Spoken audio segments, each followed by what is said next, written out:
Army chief کی family کے خلاف ایک خوفناک قسم کی کمپین پاکستان میں چل رہی ہے اور اب اس کا ایک ریاکشن بھی آنا شروع ہو گیا ہے۔ جو لوگ یہ کمپین چلا رہے ہیں ان سب کو گرفتار کرنا شروع کر دیا گیا ہے۔ کون کون لوگ مزید گرفتار ہو سکتے ہیں اور یہ واہیات قسم کی کمپین چلا کون رہا ہے، پوری تفصیل ہم آپ کو آج کے ویلاگ میں بتائیں گے۔ اور راولپنڈی کو سی ٹی ڈی نے ایک آپریشن کر کے بچا لیا ہے۔ راولپنڈی کے اندر ایک خوفناک قسم کا بم دھماکہ یا دہشت گردی کی ایک واردات پلان کی گئی تھی۔ سی ٹی ڈی نے کیسے بچایا اور راولپنڈی کیسے بچا، یہ بھی آپ کو اسی ویلاگ میں بتایا جائے گا۔ اور اس کے ساتھ ساتھ عمران خان صاحب کے اوپر امریکہ کے اندر بھی پابندی لگ گئی ہے۔ جس طرح پاکستان کے اندر کوئی شخص اس کا نام نہیں لے سکتا، کوئی شخص ان کی تصویر نہیں دکھا سکتا، اب امریکہ کے اندر بھی پابندی لگ چکی ہے۔ کیسے لگی ہے یہ بھی آپ کو اسی ویلاگ میں بتایا جائے گا۔ اور محسن نقوی صاحب مسنگ ہیں، کہاں مسنگ ہیں، یہ بھی آپ کو پوری تفصیل کے ساتھ آج کے ویلاگ میں بتائیں گے۔ لیکن ویلاگ کی طرف جانے سے پہلے میری آپ سے ریکویسٹ ہے کہ چینل کو سبسکرائب ضرور کیجیے گا اور یہ جو بیل آئیکن ہے اس کو ضرور پریس کریں تاکہ نوٹیفیکیشن آپ کو ملتا رہے۔ اور یہ یاد رکھیں کہ ہر اچھی بات صدقہ جاریہ ہوتی ہے۔ اگر آپ کو یہ ویلاگ اچھا لگے تو کسی نہ کسی کے ساتھ ضرور شیئر کیجیے گا۔ اور ہم نے اپنا کالم 0 پوائنٹ اب آڈیو فارم میں لانچ کر دیا ہے، آپ اس لنک کے اوپر کلک کر کے اب ہمارا کالم سن بھی سکتے ہیں۔ السلام علیکم ناظرین، میں ہوں فاروق عباس نیوٹرل بائی جاوید چودھری۔ میں ناظرین، ہماری سوسائٹی کا ایک خاصہ تھا کہ ہم خواتین کی بہت عزت کرتے تھے۔ میں اس لیے کہہ رہا ہوں کہ اب کچھ اس طرح کی مثالیں سامنے آ رہی ہیں کہ لگ نہیں رہا کہ ہم وہی سوسائٹی رہ گئے ہیں۔ آرمی چیف کی فیملی کے خلاف اتنی گھٹیا قسم کی کمپین ہو رہی ہے اور ایسی زبان استعمال ہو رہی ہے کہ جو کہ ہم بتانا تو یہاں پہ ممکن نہیں ہے، صرف آپ کو اشاروں کناروں میں بتا دیں گے کہ یہ کون لوگ کر رہے ہیں یا اس کے پیچھے ان کا کیا مقصد ہو سکتا ہے۔ پی ٹی آئی کے بڑے ہینڈلرز ہیں یا بہت سارے اس طرح کی ہینڈلز ہیں پی ٹی آئی کی طرف سے جو اس کمپین کو وہ رن کر رہے ہیں۔ پی ٹی آئی کے اندر ایک جملہ بڑے خاص طور پر استعمال کیا جاتا ہے، وہ کہا جاتا ہے کہ یہ جو سوشل میڈیا ہے یہ پی ٹی آئی کی اسٹیبلشمنٹ ہے، کہ مطلب اس کی مرضی کے بغیر وہ کچھ بھی نہیں کر سکتے۔ یہ ایک جملہ یوز کیا جا رہا ہے آج کل۔ تو آپ سوچ سکتے ہیں کہ پی ٹی آئی کے بہت سارے بڑے شاید لیڈران مجبور بھی ہوں گے کہ وہ چاہیں گے بھی تو نہیں بول پا رہے ہوں گے۔ لیکن فی الحال ہم بات کریں گے اس کمپین پہ کہ ہماری سوسائٹی کو کیا ہو گیا ہے، یہ کون لوگ ہیں جو ہماری سوسائٹی کو اس درجے کے اوپر لے کے چلے گئے ہیں۔ تو ڈیٹیل سے سٹوری جانتے ہیں جاوید چوہدری صاحب سے۔ ابھی احمد نورانی صاحب ہیں، میں خود ان کا بڑا احترام کرتا ہوں۔ نیوز کے اندر، ڈیلی نیوز کے اندر وہ کام کرتے تھے، پھر اس کے بعد وہ امریکہ چلے گئے اور ان کی سٹوریز واقعی بڑی جاندار ہوتی تھی اور ایز اے ہیومن بینگ بھی بڑا اچھا آدمی تھا، اس میں کوئی شک نہیں ہے۔ لیکن امریکہ جا کے پتہ نہیں ان کو کیا ہو گیا ہے کہ وہاں بیٹھ کے وہ روز کوئی نہ کوئی توپ چلا دیتے ہیں، روز کوئی نہ کوئی گولہ داغ دیتے ہیں، جس سے پاکستان کے اندر بھی مسائل پیدا ہوتے ہیں اور ساتھ ساتھ ان کے لیے بھی مسائل بڑھتے چلے جا رہے ہیں۔ انہوں نے چند دن پہلے جو ان کی ایک ویب سائٹ ہے فیکٹ فوکس، اس کے اوپر ایک سٹوری لگائی اور اس سٹوری میں انہوں نے آرمی چیف کی جو دونوں صاحبزادیاں ہیں ان کے پاسپورٹس انہوں نے لگا کے اور یہ کہا کہ جی ان کو ڈپلومیٹک پاسپورٹس مل گئے، اور جبکہ وہ سٹوری بالکل غلط تھی۔ ان کے پاس کوئی ڈپلومیٹک پاسپورٹس نہیں ہیں، ان کے پاس افیشل پاسپورٹ ہے، اور افیشل پاسپورٹ جو جتنے ڈگنیٹریز ہیں پاکستان کے اندر ان کی فیملی کو دے دیے جاتے ہیں۔ جیسے کہ پرائم منسٹر ہے، پرائم منسٹر کی جو امیجیٹ فیملی ہے اس کے پاس بھی افیشل پاسپورٹ ہوتا ہے، ٹھیک ہے۔ اس طرح پریزیڈنٹ ہے، پریزیڈنٹ کی جو امیجیٹ فیملی ہے اس کے پاس بھی افیشل پاسپورٹ ہوتا ہے۔ لیکن جو پریزیڈنٹ اور پرائم منسٹر ان دونوں کے پاس ڈپلومیٹک پاسپورٹ ہوتا ہے۔ اب اس کے ساتھ ساتھ جو آرمی چیف ہوتے ہیں ان کے پاس بھی ڈپلومیٹک پاسپورٹ ہوتا ہے، لیکن جو ان کی امیجیٹ فیملی ہے اس کے پاس افیشل پاسپورٹ ہوتا ہے۔ افیشل پاسپورٹ اور ڈپلومیٹک پاسپورٹ میں فرق یہ ہے کہ جو ڈپلومیٹک پاسپورٹ ہوتا ہے یہ میرون کلر کا ہوتا ہے، یہ پوری دنیا میں میرون کلر کا ہوتا ہے، اور ہر ایئرپورٹ کے اوپر جب آپ جاتے ہیں تو وہاں پہ ڈپلومیٹس کے لیے الگ ایک لائن ہوتی ہے جس کے اندر کوئی بندہ کھڑا نہیں ہوتا، اس کے اندر ایک دو لوگ ہوتے ہیں۔ ایک تو فوری طور پہ آپ وہاں سے کراس کر سکتے ہیں، دوسرا ان کی سیکیورٹی چیکنگ جو ہے نا بہت کم ہوتی ہے، اور تھرڈلی یہ ہے کہ میکسیمم جو ممالک ہیں اس میں آپ بغیر ویزے کے داخل ہو سکتے ہیں کیونکہ آپ کے پاس ڈپلومیٹک سٹیٹس ہوتا ہے، آپ کسی جگہ پہ بھی جا سکتے ہیں۔ تو میرا جہاں تک معلومات ہے وہ جو صاحب ہوتے ہیں جو جن کو مثلا پرائم منسٹر ہیں اور ساتھ ان کی جو فرسٹ لیڈی ہوں گی ان کے پاس بھی ڈپلومیٹک پاسپورٹ ہوگا۔ اس طرح پریزیڈنٹ ہیں اور پریزیڈنٹ کے پاس اور ان کی جو فرسٹ لیڈی ہوں گی جس کو بھی ڈکلیئر کرتے ہیں، جیسے کہ آصف علی زرداری صاحب نے آصفہ بھٹو صاحبہ جو ہیں ان کو فرسٹ لیڈی ڈکلیئر کیا ہوا ہے، تو ان کے پاس بھی ڈپلومیٹک پاسپورٹ ہوگا۔ سیم اسی طرح جو آرمی چیف ہیں اور جو دوسرے سروسز چیف ہیں ان کو بھی، مثلا ایئر فورس کے جو چیف ہیں یا نیوی کے جو چیف ہیں یا پھر chairman joint chiefs of staff ہیں، یہ اور ان کی اہلیہ کے پاس بھی ڈپلومیٹک پاسپورٹ ہوگا۔ اس کے علاوہ جو ڈپلومیٹس ہیں ان کے پاس ڈپلومیٹس پاسپورٹ ہوتے ہیں، وہ صرف اکیلے ہوتے ہیں، ان کی بیگم کے پاس ڈپلومیٹ پاسپورٹ نہیں ہوتا جہاں تک میری معلومات ہے۔ لیکن آفیشیل پاسپورٹ سب کے پاس ہوتے ہیں، ان کی بیگم کے پاس بھی آفیشیل پاسپورٹ ہوگا۔ آفیشیل پاسپورٹ کے اندر بھی کچھ ملک ایسے ہیں جن کے اندر آپ کو ویزا لینے کی ضرورت نہیں ہوتی، باقی آپ کو بہرحال ویزے لینے پڑتے ہیں۔ اسی لیے جتنے ڈپلومیٹس ہوتے ہیں ان کی فیملی کو باقاعدہ ویزے جاری کیے جاتے ہیں. اور کچھ ملک ایسے ہیں جو ڈپلومیٹک پاسپورٹ کے اوپر بھی ویزا لگاتے ہیں. جب آپ مرث فرض کریں کہ آپ امریکہ کے ایمبیسڈر بن کے جا رہے ہیں تو جتنا عرصہ آپ نے وہاں پہ ایمبیسڈر رہنا ہے اتنا ہی آپ کو ایک ڈپلومیٹک ویزا بھی دے دیا جائے گا ساتھ ہی, تاکہ آپ کو کسی جگہ کوئی کرائسس نہ آئے. تو آرمی چیف جو ہے ان سے ریلیٹڈ احمد نورانی صاحب نے یہ اسٹوری کر دیں, اور اسٹوری کرنے کے ساتھ ساتھ انہوں نے ان کی تصویریں بھی لگا دی. ان کی 2 بیٹیاں جو ہیں وہ, اب ان 2 بیٹیوں کی جو تصویریں ہیں, جو پاسپورٹس کے اوپر تصویریں ہیں, ان کو کلوز کر کے, ان کو کاٹ کے توڑ کے کلوز کر کے اب اس کے اوپر ایک خوفناک قسم کی واہیات قسم کی کمپین ہو رہی. اور میں آپ کی بات سے اتفاق کرتا ہوں فرق کہ پاکستان کے اندر کبھی ایسی روایت نہیں تھی کہ آپ خواتین کو اس طرح ان کے اوپر الزام لگائیں اور اس طرح ان کو مس یوز کریں, ان کی تصویروں کو اور ان کی انفارمیشن کو, اور اس کے اوپر باقاعدہ کمپین کریں. یہ ایک بہت ہی خوفناک واہیات قسم کا ٹرینڈ ہے, اور اس ٹائپ کا جو ٹرینڈ ہے پوری دنیا میں کسی جگہ نہیں, اور کل کو سوائے پاکستان کے اندر, کل کو کوئی محفوظ نہیں, سوائے پاکستان کے اندر. میں پہلے کہہ رہا ہوں کہ پوری دنیا میں کسی جگہ پہ یہ ٹرینڈ نہیں. آپ کسی دنیا کا میڈیا بتا دیں کہ جہاں پہ جو خواتین ہیں فیملی کے, نان پولیٹیکل خواتین فیملی کے, اس کے اوپر کوئی ٹرولنگ ہو رہی ہے یا ان کی تصویریں نکال کے یا ان کے پاسپورٹس یا ان کی انفارمیشن کے اوپر اس قسم کی کمپیر, کوئی ایک ملک مجھے بتا دیں, کسی جگہ نہیں ہو رہی. یہ صرف ہم اپنی سوسائٹی کو اس لیول پہ لے گئے ہیں کہ جہاں سے میرا نہیں خیال کہ سوسائٹی واپس بھی آ سکے گی, یا مورلی واپس آ سکے گی, یا ایتھیکلی واپس آ جائے گی, کیونکہ ہم نے اپنے ایتھکس کو اور مورل کو باقاعدہ کچرا گھر میں پھینک دیا, یا میں اگر تھوڑی سی جسارت کروں تو گٹر کے اندر پھینک دیا ہم نے. درست کیا, اور وہاں سے اس کو نکالنا اب اتنا آسان کام نہیں ہوگا. اور ساتھ ہی عمران خان صاحب یہ کہتے ہیں کہ دیکھیں جی میری بیگم کے ساتھ کیا ہو رہا ہے, ان کا کیا جرم ہے, ان کو جیل میں کیوں رکھا ہو. بھائی جو دوسرے لوگوں کی بیگمات کے ساتھ, ان کی بیٹیوں کے ساتھ, ان کی بہنوں کے ساتھ آپ کر رہے ہیں, کیا وہ بہت زیادہ کوئی قابل تقلید ہے؟ کیا اس کے اوپر سلوٹ کرنا چاہیے آپ کو؟ آپ صرف اس عورت کو عظیم سمجھتے ہیں, بڑا سمجھتے ہیں جو آپ کے اپنے گھر کی ہیں, لیکن باقی جو لوگ ہیں اور جو ان کی بیگمات ہیں یا ان کی بچی ہیں, ان کو آپ کوئی امپورٹنس نہیں دیتے.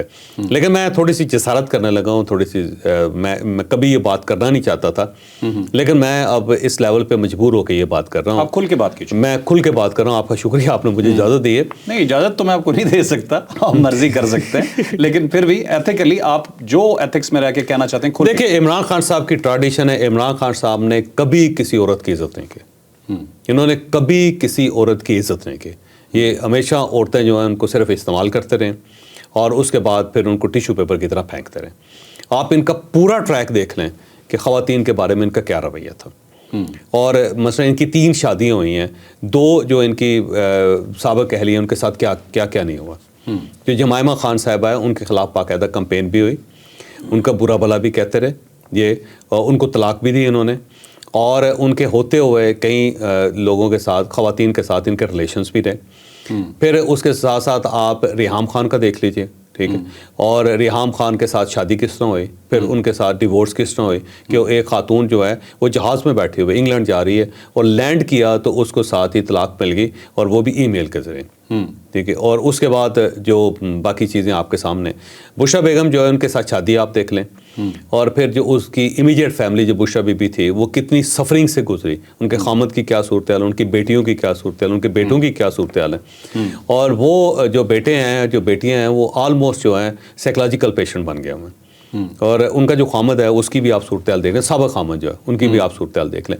آپ اس کی توجیہ کچھ بھی پیش کریں, لیکن ظاہر سوسائٹی ہے ہماری, ایک مشرقی سوسائٹی ہے, اس کے اندر یہ چیزیں جو ہیں نا ناقابل برداشت ہیں. بالکل صحیح. پھر جو بہنوں کے ساتھ ان کا تعلق ہے وہ بھی آپ دیکھ لیں, بہنیں ان کی کتنی قربانیاں دیتی ہیں, کبھی بہنوں کے ساتھ ان کا یہ رویہ ہو جاتا ہے, کبھی وہ رویہ ہو جاتا ہے. تو یہ چیزیں جو ہے نا, اور دوسری خواتین جن کے ساتھ وہ چلتے پھرتے رہے, کھاتے پیتے رہے, میں باقی چیزیں نہیں بیان کرتا, تو جو ان کی فرینڈس رہیں, آپ ہم اس طرح کہہ سکتے ہیں فرینڈ سرکل میں رہیں, تو ان کے ساتھ کیا ہوا. اور پھر جو ان کی صاحبزادی ہیں جن کو آج تک انہوں نے اون نہیں کیا, تو میں بڑے دکھی دل کے ساتھ کہہ رہا ہوں کہ جب آپ کی اپنی جو قریبی خواتین ہیں ان کے ساتھ آپ کا یہ رویہ ہوگا, تو باقی جو عورتیں ہوں گے ان کے ساتھ پھر آپ یہی کریں گے جو آپ کیا جا رہا ہے. اور یہ ٹرینڈ جو ہو سکتا ہے عمران خان صاحب کا اس کے اندر عمل دخل نہ ہو, لیکن یہ آپ ہی کے بچے ہیں سارے جو یہ سب کچھ کر رہے ہیں, یہ آپ ہی کی یونیورسٹی کے اسٹوڈنٹ ہے, انہیں آپ ہی نے پڑھایا ہے, آپ ہی نے ان کی پرورش کی ہے. تو روک کون سا رہے ہیں؟ اور آپ اگر اس کو ڈس اون کریں گے نا کہ یہ چیز ناقابل برداشت ہے, تو پھر رکیں گے. لیکن جب کسی عورت کے بارے میں یا کسی کی فیملی کے بارے میں, کسی شخصیت کے بارے میں باتیں ہوتی ہیں, تو عمران خان صاحب انکریج کرتے ہیں, اس کو ڈسکریج نہیں کرتے. تو پاکستان تحریک انصاف کو اپنے افیشیل پیج سے اس کی مذمت کرنی چاہیے اگر واقعی وہ سمجھتے ہیں کہ اس کے اندر وہ ذمہ دار نہیں ہے. اور اگر یہ مذمت نہیں کر رہے, اس ٹرینڈ کو نہیں روک رہے, تو پھر اس کا مطلب یہ خود ذمہ دار ہے. اسی وجہ سے سوشل میڈیا کے بہت سارے لوگوں کو گرفتار کیا جا رہا ہے. میرا خیال ہے ان سب کو گرفتار ہونا چاہیے. یہ جو آزادی رائے کے نام کے اوپر جو گند کھول رہے ہیں پورے پاکستان میں, یہ ٹرینڈ ختم ہونا چاہیے. اب دیکھیں فرحان ملک صاحب ہیں, ان کو گرفتار کیا گیا ہے. وہ ہمارے جرنلسٹ بھائی ہیں. میں بڑے دکھی دل کے ساتھ اب مجھے یہ باتیں کرنی پڑ رہی ہیں, لیکن پہلے میں کہتا تھا کہ ہمارے جرنلسٹ جو ان کے رائٹس ہیں, لیکن جو حرکتیں ہمارے جرنلسٹ دوست کر رہے ہیں, میرا نہیں خیال کہ اس کے بعد کوئی رائٹس کسی کا بچتا ہے. آپ ان کے پروگرام دیکھ لیں, رفتار یوٹیوب کے اوپر آپ ان کے پروگرام دیکھیں, آپ کو خود اندازہ ہوگا کہ ایک آدمی خود دعوت دے رہا ہے کہ آپ بیل مجھے مار, کہ آپ ایک اسٹیٹ کے اندر رہ رہے ہیں اور آپ اسی اسٹیٹ کی جڑیں کاٹ رہے ہیں, آپ اسی اسٹیٹ کے خلاف بات کر رہے ہیں. تو کون سا ملک ہے جی جو اس چیز کو افورڈ کرتا ہے؟ آپ یہ بات انگلینڈ کے اندر, آپ اگر برٹش سٹیزن ہیں, آپ انگلینڈ کے اندر بیٹھ کے کر کے دیکھیں ذرا. آپ اگر امریکن سٹیزن ہیں, امریکہ کے اندر بیٹھ کے کر کے دیکھیں آپ ذرا. یا آپ اگر یورپین یونین کے, تو آپ اپنے یورپین یونین کے اندر بیٹھ کے اپنی اسٹیٹ کے خلاف اس قسم کی کمپین چلا کے دیکھیں. کر کے اگر کر لے وہاں پہ کوئی, تو اس کے ساتھ کیا ہوتا ہے؟ یہی ہوتا ہے, وہ باقاعدہ ان کو مقدمات بھگتنے پڑتے ہیں. بلکہ وہاں پہ تو لاز اتنے سخت ہیں کہ آپ کسی کا نام لے لیتے ہیں نا جی, وہ آپ کو کورٹ میں لے جاتا ہے, اور وہاں پہ آپ کو $20 ملین ٹھک جاتے ہیں. ٹھیک ہے, پوری زندگی برتن ہو کے آپ کو پیسے پورے کرنے پڑتے ہیں. اور اگر آپ کسی ادارے کے اوپر بھی الزام لگاتے ہیں تو آپ کو پھر ثابت کرنا پڑتا ہے وہاں پہ. تو وہاں تو لاز ہی بڑے سخت ہیں. تو اس ٹائپ کی کمپین تو آپ کر کے دیکھیں نا ذرا. فرحان ملک صاحب کے ساتھ میرا خیال ہے آپ نے کام کیا ہوا ہے ساتھ. جی, میں ڈائریکٹلی تو ان کے ساتھ کام نہیں کیا. ایک ٹی وی چینل میں تھے, یہ ڈائریکٹر نیوز تھے, میں بھی اسی ادارے میں ہوا کرتا تھا اس وقت وہاں پہ. تو فرحان ملک صاحب وہاں پہ کام کرتے تھے, کام پروفیشنلی کرتے تھے, اچھے تھے, تھوڑے سخت گیر تھے, کچھ لوگ ان سے ناراض بھی ہوتے تھے, لیکن کچھ لوگ ان کے حامی بھی تھے. لیکن ان کا ٹلٹ جو تھا, جو بظاہر مجھے نظر آیا تھوڑا سا, کہ وہ پی ٹی آئی کی طرف ان کا جھکاؤ تھوڑا سا زیادہ. ٹلٹ ہونا کوئی جرم نہیں ہے. آپ کے کوئی نظریات ہو سکتے ہیں, کوئی پولیٹیکل آپ کی کوئی لوگ فیوریٹ ہو سکتے ہیں, لیکن اسٹیٹ ہے تو سب کچھ ہے. اگر ریاست ختم ہو جائے گی تو پھر کچھ بھی نہیں بچے گا. اچھا چوہے صاحب, میں آپ کی برادری پہ ذرا اٹیک کرنے لگا ہوں, آپ تھوڑا سا سیو کرتے ہیں. مجھ سے پہلی بار کر رہے ہیں. کوئی بات نہیں, میں دوسری بار بھی کروں گا, اس معاملے میں تو میں کروں گا. مجھے بتائیے کہ نورانی صاحب نے اسٹوری کی, اسٹوری فیک تھی؟ فیک تھی. جو ون سائڈڈ جرنلزم کرتے ہیں انہیں آپ جرنلسٹ مانتے ہیں؟ نہیں مانتا. تو نورانی صاحب کیا جرنلسٹ ہیں؟ دیکھیں جرنلسٹ تو ہیں وہ, کیونکہ جرنلزم کر رہے ہیں. اسٹوری ان کی غلط ہے, لیکن ان کی ساری جرنلزم اگینسٹ ایک ہی چیز. دوسری بات یہ وہ چھوڑ کے بھی چلے گئے. جو اگر وہ جرنلسٹ تھے تو انہوں نے اس ادارے کو چھوڑ دیا. اب وہ سوشل میڈیا کے اوپر انہوں نے اپنی ایک ویب سائٹ بنائی ہوئی کسی بندے کے ساتھ مل کے, اس کے اوپر وہ سٹوریز کر رہے ہیں. اب مجھے نہیں پتا کہ یہ جو ویب سائٹس کے اوپر جرنلزم ہے اس کو جرنلزم کہا جاتا ہے یا نہیں کہا جاتا, مجھے نہیں پتا اس کا. ٹھیک ہے چوہے صاحب, چلتے ہیں جی اگلے ٹاپک پہ. نہیں مانیں گے چوہے صاحب جی, اپنے جرنلسٹ بھائیوں پہ تھوڑا سا ہاتھ ہلکا رکھ ہی دیتے ہیں. اچھا جی, نیکسٹ اسٹوری ہے جی ہماری پنڈی کے حوالے سے. پنڈی جی بہت بڑے خطرے میں تھا, اور خدا کا شکر ادا کریں کہ پنڈی بچ گیا. اور 2 بندے یہاں سے پکڑے گئے ہیں, ان کے کو بہت گھنونے قسم کے عزائم تھے. وہ رابطے میں تھے ایک جگہ پہ, اور یہاں پہ ریکی کر رہے تھے, ریکی کمپلیٹ کر چکے تھے. کیا ہو سکتا تھا, یہ پوری اسٹوری کیا ہے, یہ ڈیٹیل سے جانیں. بڑا ٹارگٹ تھا ان کا راولپنڈی کے اندر, اور ان کے پاس ظاہر ہے بارود بھی تھا, گاڑیاں بھی تھیں, اور پورا ایک نیٹ ورک بھی تھا. اور یہ نیٹ ورک افغانستان سے چل رہا تھا. افغانستان کا جو بڑا سیوسائڈر یا ایک بڑا حملہ آور جو ہے اس کے ساتھ ان کا کانٹیکٹ تھا. یہ جب ریویل ہوگی تو میں ڈیفینیٹلی نام بھی آپ کے سامنے رکھتا ہوں. ٹھیک ہے. اور وہ راولپنڈی کے اندر انہوں نے بڑی پلاننگ کی ہوئی تھی, کوئی ایک بڑی شخصیت یا بڑی بلڈنگز جو ہے نا ان کو وہ ٹارگٹ کر رہے تھے. تو بہرحال انفارمیشن ملی, اور انفارمیشن کی بنیاد پہ ان کو گرفتار کر لیا گیا.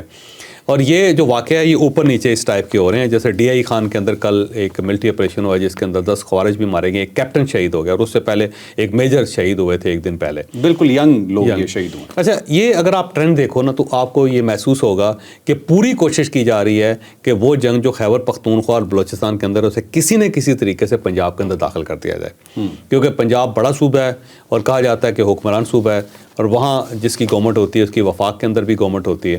تو وہ پوری کوشش کر رہے ہیں کہ کیونکہ پنجاب پیسفل ہے, یہاں پہ کسی قسم کی گڑبڑ نہیں ہو رہی, تو پوری فورس جو باہر کی دشمنوں کی ہے, دہشت گردوں کی ہے, وہ اس چیز پہ لگی ہوئی کہ پنجاب کے اندر کوئی نہ کوئی واقعہ ہو.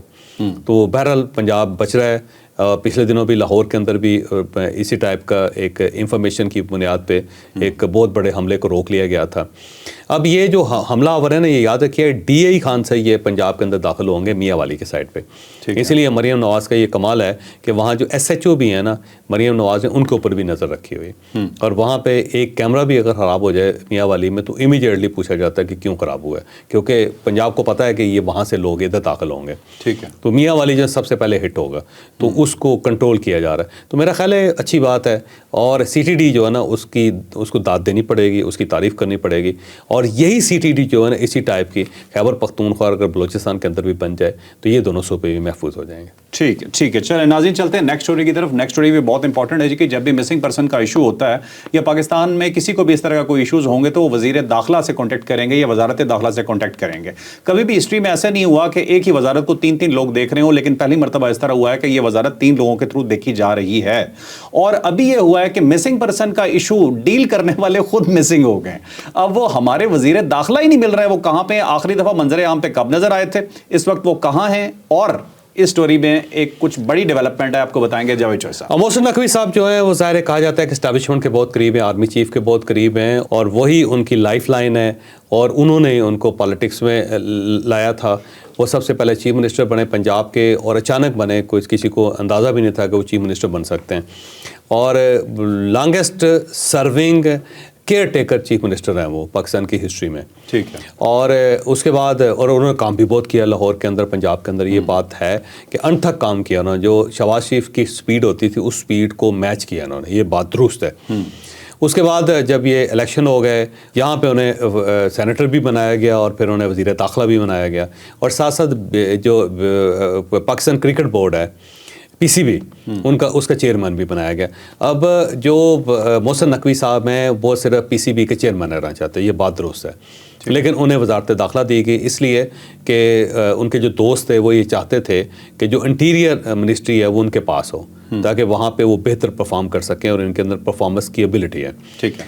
اب محسن نقوی صاحب نے جب چیف منسٹر تھے تو انہوں نے بہت اچھا کام کیا تھا، لیکن جب یہاں پہ وزیر داخلہ بنے تو وہ بہت زیادہ پرفارم نہیں کر سکے، اور اس کی بنیادی وجہ یہ ہے کہ یہاں پہ ملٹیپل ایشوز ہیں، اتنے زیادہ ایشوز ہیں کہ ان سب کو کنٹرول کرنا اتنا آسان کام نہیں ہے. تو اچانک آپ ایک چھوٹے تالاب سے بڑے سمندر میں جب آ جاتے ہیں تو وہ آپ کو ظاہر ہے جب تک آپ کو تجربہ نہ ہو تو آپ پھنستے چلے جاتے ہیں. تو یہاں پہ انفارچونیٹلی وہ بہت کوئی زیادہ ڈلیور نہیں کر سکے، سوائے اسلام آباد کے اندر جو کنسٹرکشن ہوئی ہے، انڈر پاسز بنے ہیں اور اوور ہیڈ بریجز بنے ہیں، یہاں پہ جو آپ نے گرین بیلٹس بنائی ہیں، تو اسلام آباد کے اندر تو انہوں نے کچھ پرفارم کیا ہے، لیکن باقی جگہوں پہ جہاں پہ ان کی پرفارمنس تھی وہ پور تھی، یعنی جو ایکسپیکٹ کیا جا رہا تھا وہ اس کے مطابق نہیں تھے.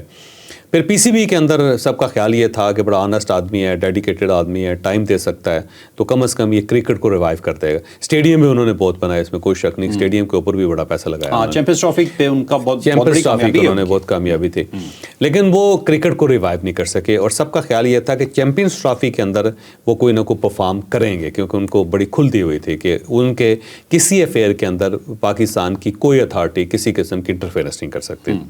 تو جب اتنی اتھارٹی ہو آپ کے پاس کہ آپ اسٹیڈیم بنا سکتے ہیں، $50 ملین لگا سکتے ہیں آپ، اور کوئی شخص آپ سے پوچھ نہیں سکتا، اور آپ دن رات لگوا کے تو آپ دھڑا دھڑ اسٹیڈیم بنائے جا رہے ہیں.